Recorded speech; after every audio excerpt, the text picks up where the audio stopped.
La venida de Jesús. La venida de Jesús. Y hoy, este mes, yo quería contemplar la venida de Jesús, pero Jesús como nuestro Rey, porque podemos ver la venida de Jesús de un montón de diferentes formas. Hay tantas formas, vamos 5 años y yo no creo que he hecho el mismo estudio 5 veces. Hay tantas formas de ver a Jesús como Él vino, pero este mes lo he estado viendo y lo quería ver como Jesús nuestro Rey. El Rey ha venido. Y Él vino y hay diferentes cosas que podemos ver, pero en esas próximas 3 semanas vamos a ver a Jesús como el Rey siervo, Jesús el Rey rechazado y Jesús el Rey nuestro amigo. Pero hoy vamos a ver a Jesús el Rey siervo y quiero que imaginen conmigo los tiempos romanos. ¿Alguna vez se han puesto a contemplar la idea de una monarquía? En este tiempo estamos hablando de César, los Césares. Ellos tenían poder absoluto, poder completo. Y había una sección de los romanos que hasta los adoraban como reyes, que a menudo tiende a pasar con una monarquía. Cuando alguien es rey, no sé por qué, como humanos, alguien que tiene tanto poder, terminamos alabándolos, terminamos adorándolos, como que si fueran dioses. Y eso es lo que había pasado en el tiempo romano.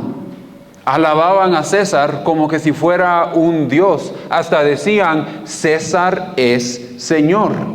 Y es por eso que era tan importante tantas veces que Pablo, cuando él escriba, digan, Jesús es Señor, Dios es Señor. Es una confesión del señorío de Dios, pero también al confesar eso en el Imperio Romano era firmar tu muerte. Porque la confesión en el Imperio Romano debería de haber sido, César es Señor. Y estos gobernantes, estos Césares, exigían lealtad, aplastaban oposición, mataban, alineaban las carreteras con cruces. Si leemos la historia de monarquías, lo que ellos hicieron a personas con el poder que ellos tenían, increíble. Tenían siervos que les ayudaban a ir al baño. Qué chuco eso. Ellos no se levantaban solos.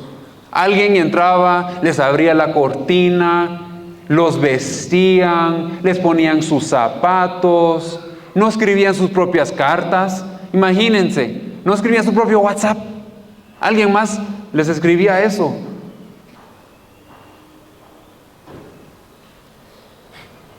Reyes no eran siervos, ellos tenían siervos, menos sacrificaban, menos fueron yo no sé si han visto esto, pero habían reyes, príncipes, hijos de reyes, que tenían a un hijo de un siervo que era, no sé cómo llamarlo, pero era el siervo, digamos, del príncipe. Y si el príncipe hacía algo, desobedecía al rey. Si el príncipe hacía algo para herir a alguien más. Si el príncipe no llegaba a su clase. Si lo que sea. Si el príncipe no actuaba correctamente, no castigaban al príncipe. Porque es príncipe, no se puede tocar. Él es el próximo Dios. Ese no se puede tocar. Entonces, ¿a quién castigaban? Al siervo. Se equivocaba el hijo del rey, castigaban al siervo. Y Jesús viene como Rey de Reyes y se opone a todo lo que el Imperio Romano, toda monarquía antes y hasta esta fecha había hecho. Él nace de una virgen. El momento que yo no sé por qué Jesús decidió nacer de una virgen, aparte de que fue profetizado. Pero en esa cultura, y hay culturas hoy día que son similares, si no iguales, el momento que María dijo que se haga a mí como Dios lo ha dicho, ella podría haber sido legalmente apedreada, legalmente. Era suicidio social a lo mínimo, muerte a lo máximo. Y Jesús decidió entrar al mundo por medio de una manera que él ya iba a ser rechazado inmediatamente. Y de ahí no decidió nacer en el mejor hospital que había, con la mejor comadrona que se podría encontrar, o el mejor doctor que había, ni en un castillo, no había casa bonita. Él decidió nacer en un pueblito chiquito llamado Belén, en medio de donde nada, en un pesebre, rodeado de animales, en medio de la noche. Esa es la manera, si ustedes fueran rey de reyes, esa es la manera que ustedes decidieran entrar al mundo para salvar al mundo. Yo no creo que esa es la manera que yo decidiera entrar. Y de ahí, más loco aún, él no decidió, Dios, de todas las formas que él pudiera haber anunciado que vino el Hijo, su Hijo, decidió anunciarlo a un montón de pastores de oveja, no pastores de personas, pastores de oveja, no a los sacerdotes, quienes estaban estudiando supuestamente la Escritura para esperar el Mesías, no a reyes, no fue a dignitarios, no le dijo a nadie importante, le dijo a pastores, personas que en ese entonces, para ese tiempo, eran marginados socialmente. Las personas no les tenían confianza, y peor aún, en la religión judea, eran ceremonialmente impuros. Y Dios decide mandar al ejército, sus ángeles, en medio de un campo rodeado de ovejas, anda a decirle a aquellos, los insignificantes, que mi Hijo ha llegado a invadir el mundo para retomar lo que es mío. Anda a decirle a aquellos. Increíble cómo el rey decide entrar al mundo.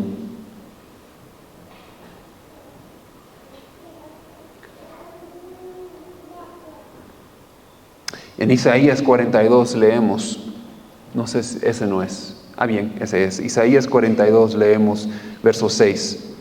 Vamos a estar un poco en Isaías, vamos a pasar un buen tiempo en Filipenses. Por si tienen su Biblia, pueden de una vez ir a Filipenses capítulo 2, y de ahí vamos a terminar la noche en Marcos capítulo 10, si me recuerdo bien en mis notas. Pero Isaías 42 versos 6 al 8 lee: yo, el Señor, te he llamado en justicia, te tomaré de la mano, yo te formaré y te pondré como pacto para el pueblo, como luz para las naciones, para abrir los ojos de los ciegos, para librar de la cárcel a los presos y del calabozo a los que habitan en tinieblas. Yo soy el Señor, ese es mi nombre, y no cedo mi gloria a ningún otro, ni mi alabanza a los ídolos. Aquí puse, esas son mis notas, así es como pienso yo cuando estoy estudiando la Biblia. Hago círculos, subrayo, pongo líneas y escribo, y aquí, así era la mejor forma. Aquí están mis notas. En verso 6 miramos que el propósito es justo. Jesús vino con un propósito justo. Jesús vino para enderezar todo lo que estaba mal. También miramos a Jesús, quien fue completamente hombre y dependió de Dios. Es Dios que te tomaré de la mano. A mí me encanta eso porque me dice a mí que Dios es personal. No dice, mira, anda a hacer algo difícil, que mandó a Jesús a hacer algo difícil para abrir los ojos de los ciegos, para librar de la cárcel a los presos, del calabozo, los que habitan en tinieblas. Él le mandó a hacer algo difícil, pero no solo lo mandó, sino que lo llevó de la mano. Jesús dependió de Dios como nosotros tenemos que depender de Dios. Y Jesús vino en verso 7 a hacer un pacto nuevo. Un pacto basado en gracia, fe. Y era para todas las naciones, que era un cumplimiento de la promesa que le había hecho a Abraham en Génesis capítulo 12. Él vino a abrir los ojos de los ciegos, que está describiendo a la humanidad cuando Él dice esto. Nosotros somos los ciegos, a librar los cautivos. Nosotros éramos los cautivos, a sacar de la oscuridad los que están en tinieblas. Nosotros vivíamos en tinieblas. Y Jesús vino. Y cuando estaba estudiando y preparando, se me vino una pregunta que no podía evitar, y dije, no sé si hago esta pregunta, pero lo voy a hacer igual. ¿Cómo sería el mundo si nosotros hoy, su iglesia, estuviéramos más apasionados por el estado de la humanidad y dispuestos a servir como Jesús sirvió, en lugar de enfocarnos en nuestras propias preocupaciones y deseos? Porque eso es el corazón. Yo estaba leyendo eso y dije, Jesús vino a hacer un pacto con todas las naciones, cada tribu, cada pueblo, cada nación, cada lengua. Y su corazón es abrir los ojos de los ciegos, no necesariamente ciegos físicamente, ciegos espiritualmente, para librarnos de nuestros pecados, de nuestra inseguridad, de nuestra ansiedad, de nosotros mismos, de la naturaleza con la cual somos nacidos. Jesús vino a librarnos. ¿Qué pasaría si nosotros nos enfocáramos más en lo que le apasiona a Dios que nosotros, nuestras propias preocupaciones, nuestros propios deseos, que es súper fácil para nosotros olvidar el corazón de Dios? Y comenzamos a cambiar las cosas de Dios, la pasión de Dios, por otras cosas. Pueden ser buenas cosas. No hay nada malo con sacar una buena carrera. No hay nada malo con ganar mucho dinero. No hay nada malo con ser exitoso en tu trabajo y desear ser exitoso en tu trabajo. Pero cuando cambiamos esas cosas, no hay nada malo con tener sueños para tu vida. Pero cambiar esas cosas, aunque sean buenas, por Jesús, caemos en verso 8. Donde comenzamos a alabar a ídolos, a nosotros mismos, comenzamos a cambiar, a reemplazar a Jesús con algo que nosotros creemos que es mejor o nos va a satisfacer mejor de lo que Jesús nos satisface.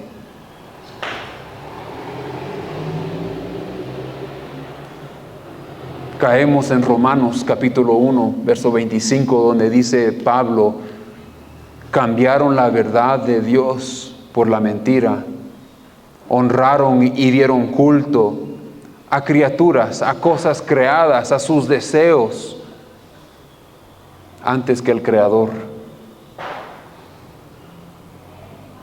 Jesús nos dio esperanza cuando Él vino y murió por nosotros. Y como su novia, como su iglesia, somos la representación de esa esperanza para el mundo que nos rodea. Como sus representantes, quiero que reflexionemos sobre cómo Jesús nos invita a nosotros a ser siervos, como Él es Rey, siervo. El Rey, punto número 1, el Rey nos invita a participar en su humildad. Aquí sí vamos a Filipenses capítulo 2, verso 3. No hagan nada por egoísmo o vanidad. Más bien con humildad consideren a los demás como superiores a ustedes mismos. Imaginen un mundo, conmigo, imaginen un mundo donde todas las mañanas cada persona que se llama cristiano se levantaría viviendo este versículo.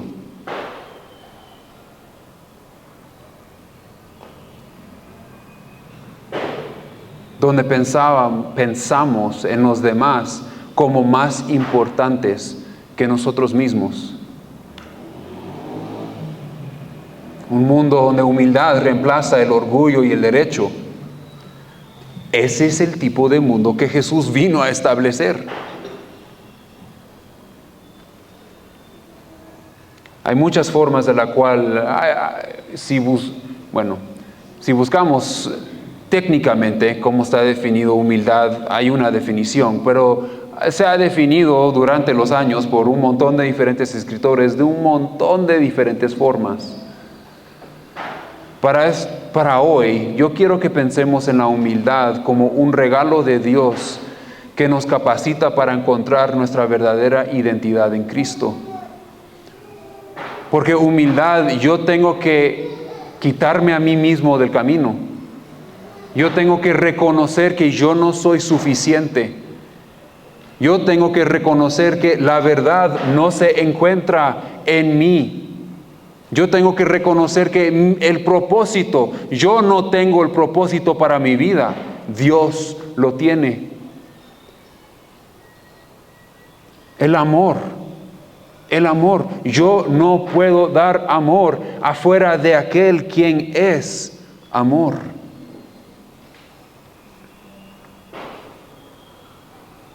La respuesta a las preguntas, ¿quién soy? ¿Por qué fui creado? Que son preguntas que todos nos hacemos en algún punto de nuestras vidas. ¿Quién soy? ¿Cuál es mi identidad? ¿Por qué fui creado?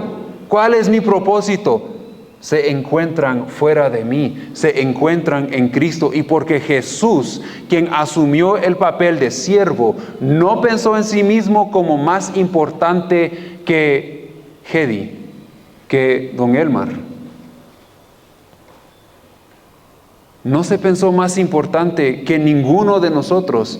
Él abrió un camino para que nosotros encontráramos nuestra identidad en nuestro Creador.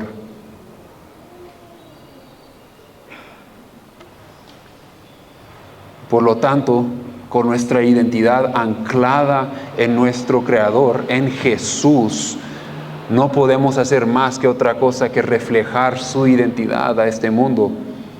Y Él es Rey, fue siervo. Y el servicio, cuando nosotros anclamos nuestra identidad en Él, comienza a fluir de nosotros.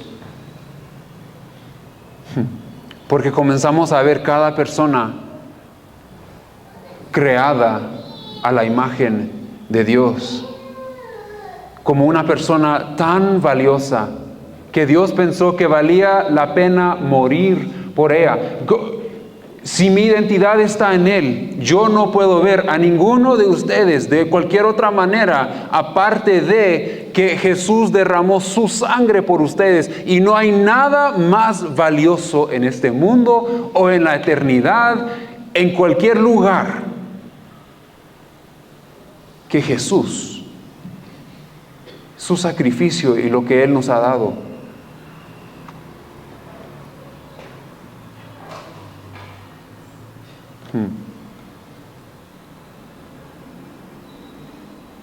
Jesús nos invita a participar en su humildad, a dejar a un lado nuestros derechos, que si estoy viviendo en mis derechos, yo me despierto cada mañana, me hago la pregunta, ¿qué me puede dar a mí el día de hoy? Mi esposo, mi esposa, mis hijos, el mundo a mi alrededor, mi trabajo. ¿Qué puede hacer el mundo para mí? O nos hacemos la pregunta, ¿a quién puedo culpar por mi situación, por mi ansiedad, por mi temor, por mi falta de felicidad?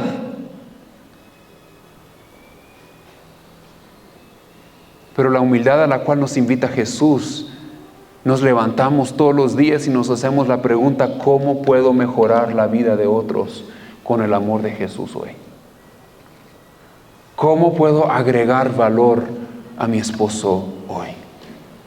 A mi esposa hoy. ¿Cómo puedo agregar valor a mis hijos? ¿Cómo puedo agregar valor a las personas con quien me voy a encontrar? Con mis compañeros de trabajo. ¿Cómo puedo agregar valor a los demás hoy?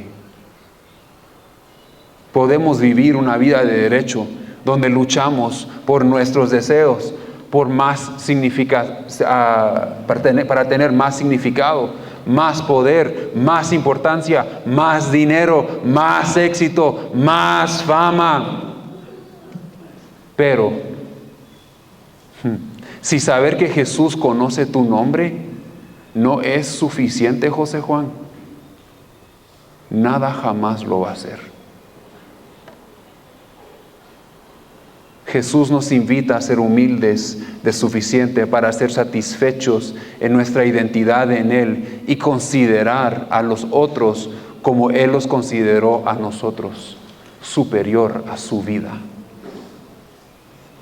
Punto número 2, el Rey nos invita a participar en su enfoque en los demás. Filipenses capítulo 2, verso 4, seguimos en Filipenses. No busquen su propio interés, sino también el de los demás. Quiero que piensen en esto. Mientras estaba otra vez preparando, tenía más preguntas que tenía cosas que decir aquí. Yo fui confrontado preparando este mensaje, muchacho. ¿Qué dolor o lucha enfrentan otros que tú no enfrentas, pero que Dios te está llamando a atender y ayudar? ¿Qué quebrantamiento o injusticia en el mundo tal vez no afecta a tu vida directamente, pero Dios te está pidiendo que intervengas y traigas sanidad?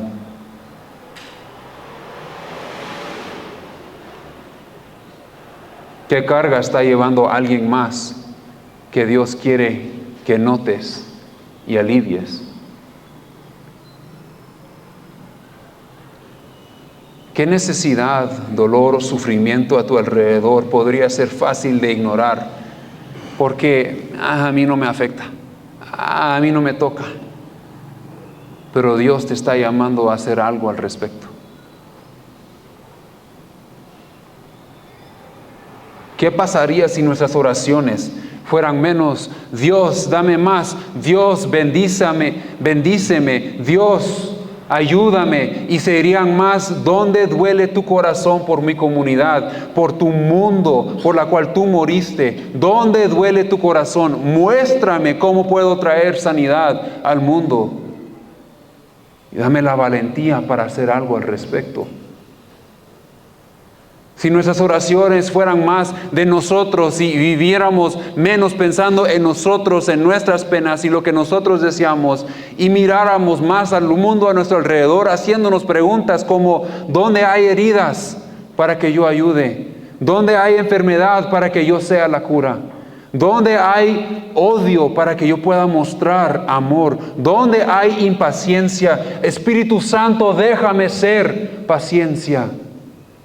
Donde hay falta de bondad, déjame ser bondadoso. Donde hay un vacío en una alma, déjame llenarlo con tu amor.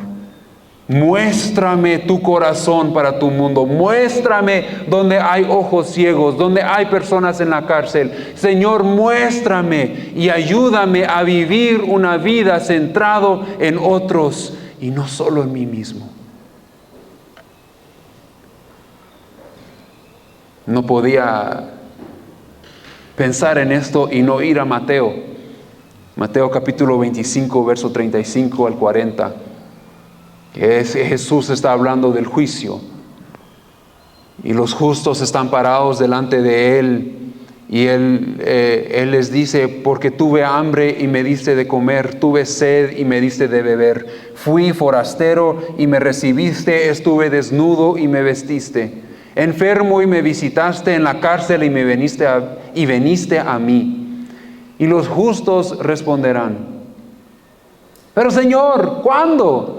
¿Cuándo te vimos hambrientos y te dimos de comer, y sediento y te dimos de beber? ¿Cuándo te vimos forastero y te acogimos, o desnudo y te vestimos?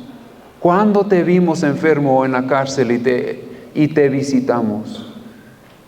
El rey responderá, en verdad os digo, que todo lo que hiciste por uno de estos hermanos míos más pequeños, por mí lo hiciste.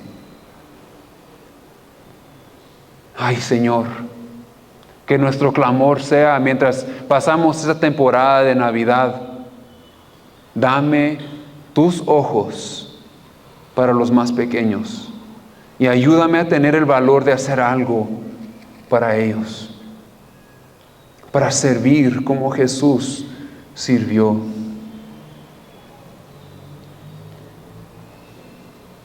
Punto número 3, el Rey nos invita a participar en su actitud. En Filipenses capítulo 2, versos 5 al 11, leemos sobre la actitud de Jesús.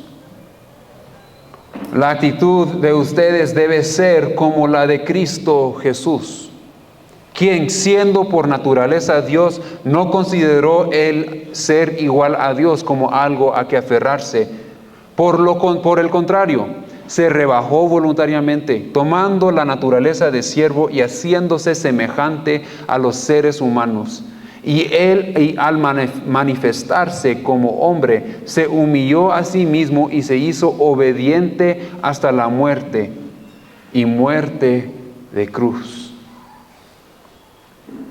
Por eso Dios lo exaltó hasta lo sumo y le otorgó el nombre que está sobre todo nombre, para que ante el nombre de Jesús se dobla toda rodilla en el cielo y en la tierra y debajo de la tierra, y toda lengua confiese que Jesucristo es el Señor, para gloria de Dios Padre. En verso 6 leemos, siendo por naturaleza Dios. No podemos saltar eso. Es tan importante a nuestra fe, a nuestra doctrina, porque eso afirma, la palabra ahí es morfe, que significa de la misma esencia. Jesús es divino. Es divino. En verso 7 miramos que Él se rebajó voluntariamente. En otras palabras, se vació. Pero eso no significa que Él dejó de ser Dios. Lo que significa es que Él renunció voluntariamente a sus privilegios divinos, asumiendo las limitaciones de la humanidad para identificarse con nosotros y salvarnos. Seguimos leyendo ahí y dice que Él tomó, ¿cómo lo dice? Se rebajó voluntariamente tomando la naturaleza de siervo.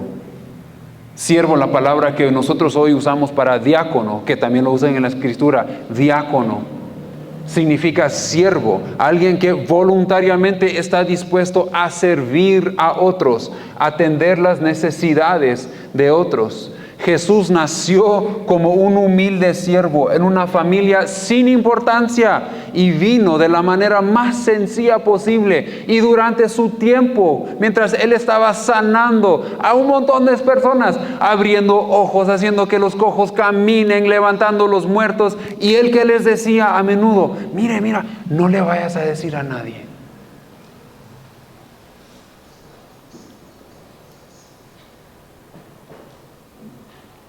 Yo creo que es un indicador claro en nuestras vidas de nuestro crecimiento espiritual cuando nuestro deseo de servir a los demás está subiendo y creciendo. Cuando mi deseo para servir a mis hijos, mi deseo para servir a mi esposa, mi deseo para servir en la iglesia, mi deseo para servir a mis hermanos en Cristo, mi deseo para servir a mi comunidad va para arriba y no puedo pasar un día sin hacer algo para servir a alguien más, para elegir ser diáconos como Jesús lo fue, tomar la actitud de Jesús. Es un indicador de mi crecimiento. Pero cuando estoy ahí que cada rato hay una oportunidad de servir y pongo excusa, y pongo pero, y pongo esto, y me piden ayudar y lo hago pero con mala actitud. Yo creo que es un indicador, deberíamos hacernos la pregunta, ¿estoy creciendo espiritualmente?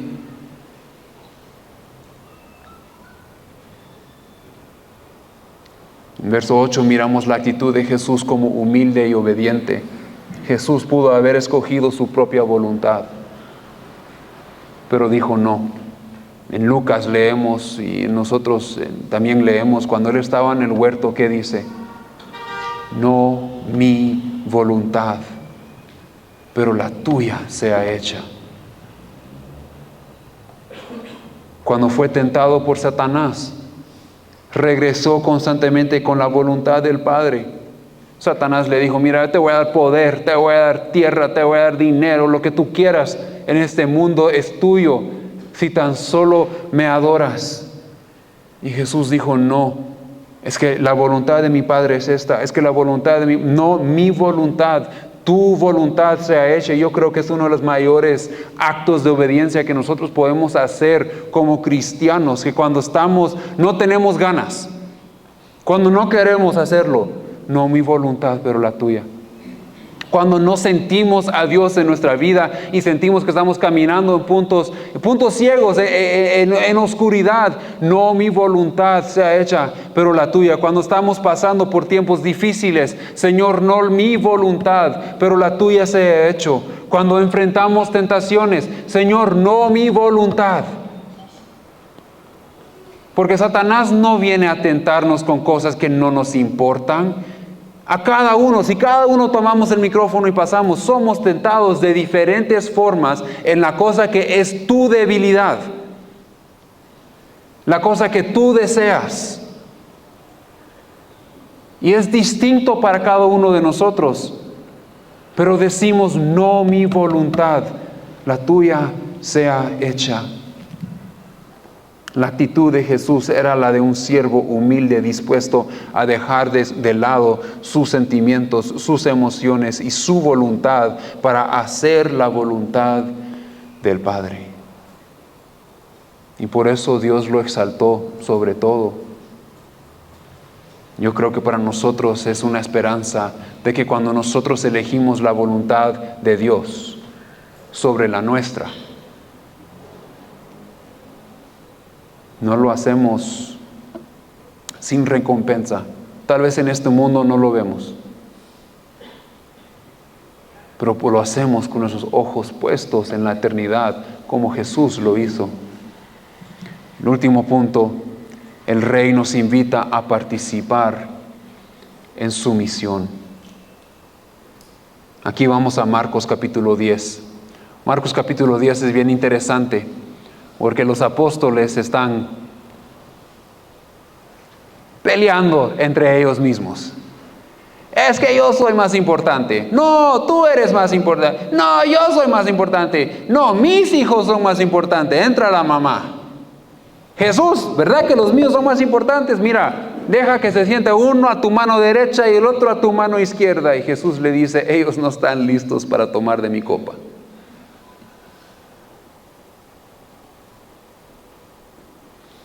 Se están peleando por importancia. ¿Quién es el más importante?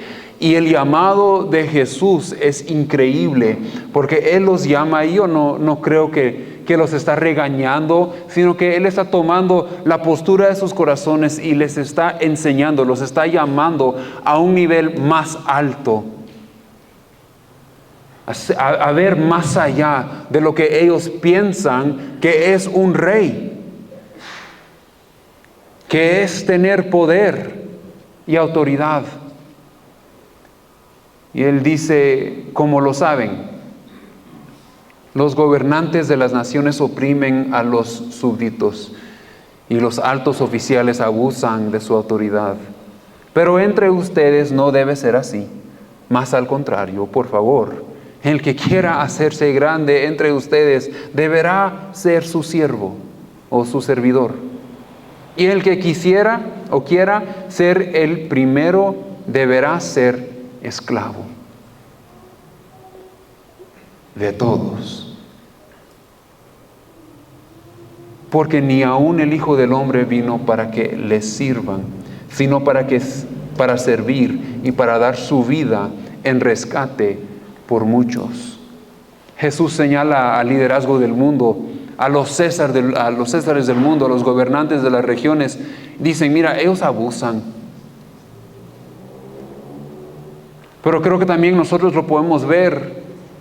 No miramos a los gobernantes, miramos a nuestras propias vidas. Fácilmente podemos decir, yo ya hice mi tiempo. Yo ya lavé todos los trastes que hay que lavar. Para eso tengo niños, que ellos laven los trastos. Yo ya hice lo otro. Y cuando los niños nos preguntan, ¿y por qué? Esa pregunta, ¿por qué? ¿Por qué? ¿Por qué? Porque te dije. Es más fácil explotar, es más fácil abusar de la autoridad que se nos ha dado como padres. Y no solo estoy hablando de los hombres, mujeres también. De ascender al punto de siervo.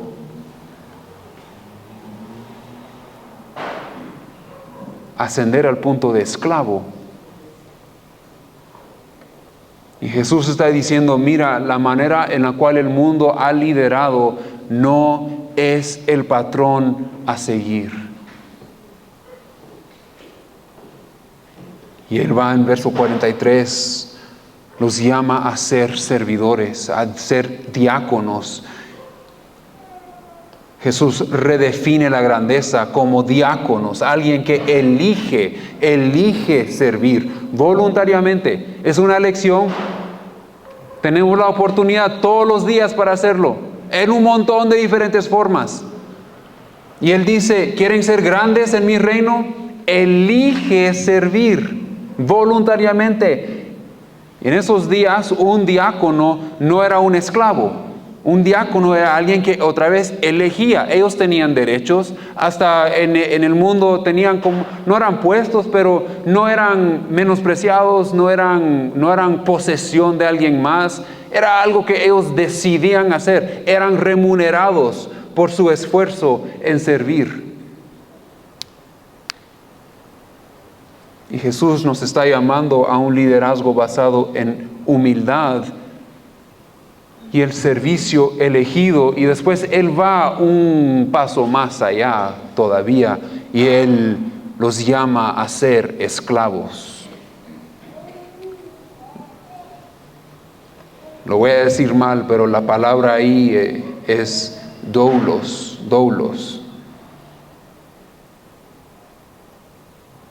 Y Él está retando grandemente a los discípulos, y nos reta a nosotros grandemente, porque hoy vivimos en un mundo donde, por lo menos nosotros aquí, ¿cuándo fue la última vez que ustedes se encontraron con un esclavo?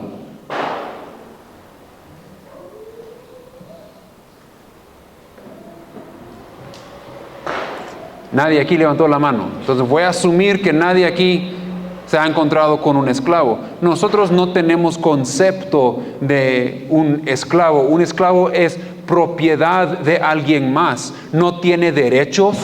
Un esclavo hace lo que dice el Señor, hace lo que dice el patrón, y si no lo hace, yo puedo decidir lo que yo quiero. Hoy porque me levanté y estaba de mal humor, ¿sabes qué? Vos me caes mal, como diría Walter, por feo lo voy a matar.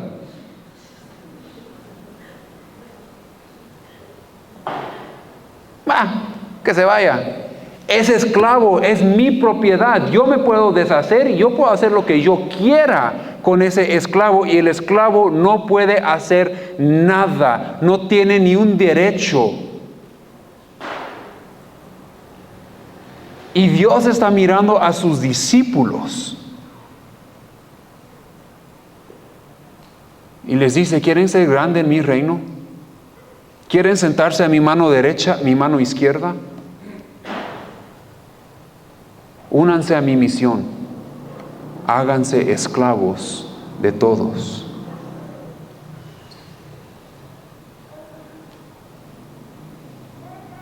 Es una entrega total de nuestros derechos y de priorizar a Dios como Señor y por ende a los demás sobre uno mismo. Y Jesús fue nuestro ejemplo en eso. En verso 45 Él estaba hablando, mirando hacia su muerte. Él es nuestro ejemplo, porque ni aún el Hijo del Hombre vino para que le sirvan, sino para servir y para dar su vida en rescate por muchos. En Isaías 53 leemos: Él fue traspasado por nuestras rebeliones y triturado por nuestras iniquidades. Sobre Él recayó el castigo, precio de nuestra paz, y gracias a sus heridas fuimos sanados. El servicio de Jesús es el corazón de nuestra redención.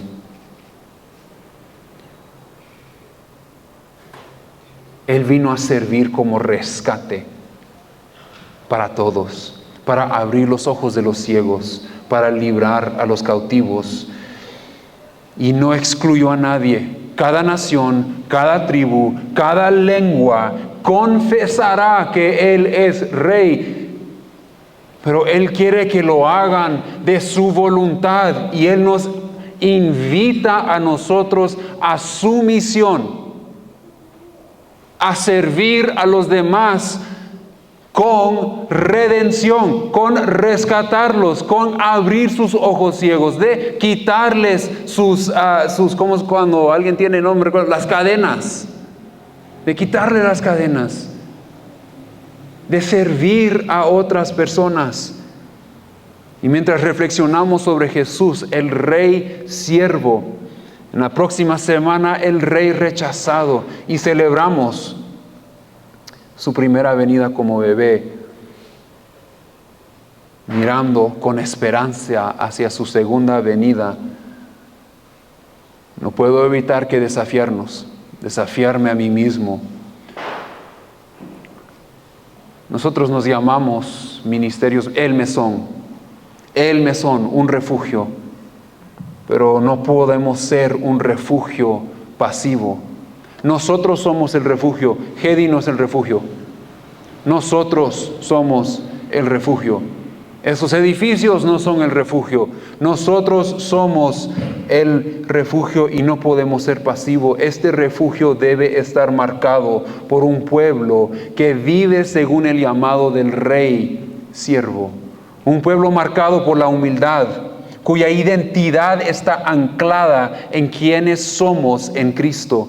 Un pueblo interesado en los demás, que despierta cada día y en oración se prepara para ver el mundo como Dios lo ve y para servir sus necesidades como lo hizo Cristo.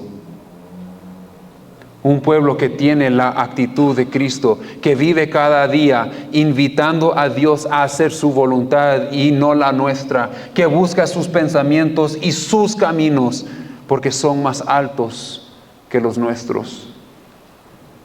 un pueblo en misión, dispuesto a abrir los ojos de los ciegos, librar a los cautivos, lleno del poder del Dios vivo, llenos del Espíritu Santo, pero aún siendo hijos de Dios, dispuestos a ser esclavos de todos. Como dice Pablo, un siervo al Evangelio. Y en estas semanas, mientras vamos de aquí al 25, de aquí al 31, yo les animo, papás, mamás, jóvenes, tomen el tiempo. Les dimos un plan lector, si quieren usar eso, úsenlo. Hay un montón de diferentes planes, solo es de hacer un Google y rápido salen planes. Este plan tiene que ver con lo que vamos a estar predicando y yo les animo, tomen el tiempo antes de cenar.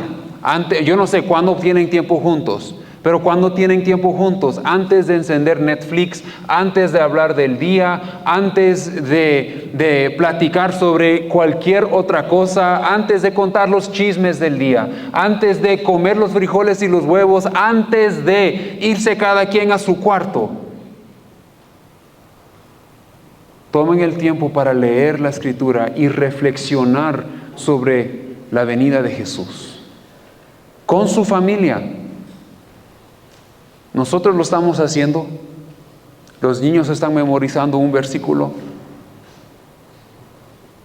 y estamos tomando el tiempo reflexionando con ellos sobre Jesús, sobre su venida y qué significa para nosotros. Y si no sabes qué hacer, ni qué pregunta hacer, ni cómo contestar, entonces en ese mismo plan lector, que si no lo tienen, allá atrás pueden pasar por eso cuando terminamos, lo pueden recoger y pueden leer el verso a voz alta con los niños. Y les pusimos preguntas guías abajo. Son las mismas 3 preguntas, pero con un nuevo versículo hay una nueva forma de contestarlo. ¿Cómo me desafía este pasaje a entender a Jesús como Rey? ¿Qué significa para mí vivir como un siervo en su reino hoy? ¿De qué manera me invita a confiar más profundamente en Él como mi amigo y como Rey? Y crezcan como familia, enfocándose en otros, enfocándose en humildad, enfocándose en la actitud de Jesús, enfocándose en la misión de Jesús, enfocándose en Él como Rey, quien es nuestro siervo. Fue nuestro siervo. Fue siervo.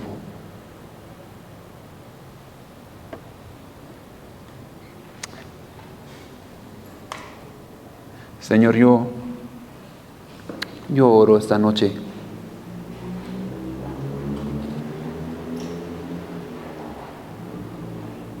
que no pase esta temporada sin que nosotros tomemos el tiempo para crecer como familia en ti.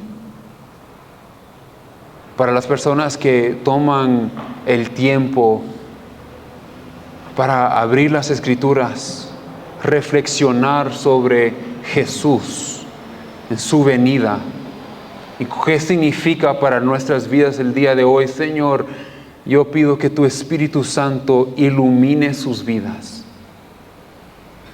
que crezcan en conocimiento y sabiduría,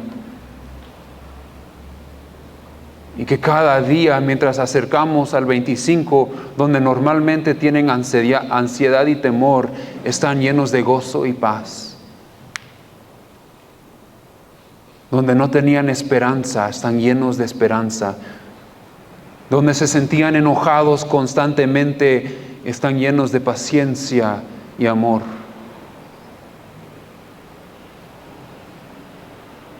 Donde amanecían pensando en sus propias penas, sus propios problemas, sus propios deseos, comienzan a amanecer cantándote glorias a ti, buscando tu propósito para el día. Espíritu Santo, revélate poderosamente a nuestra iglesia, en nuestros tiempos mientras buscamos de ti.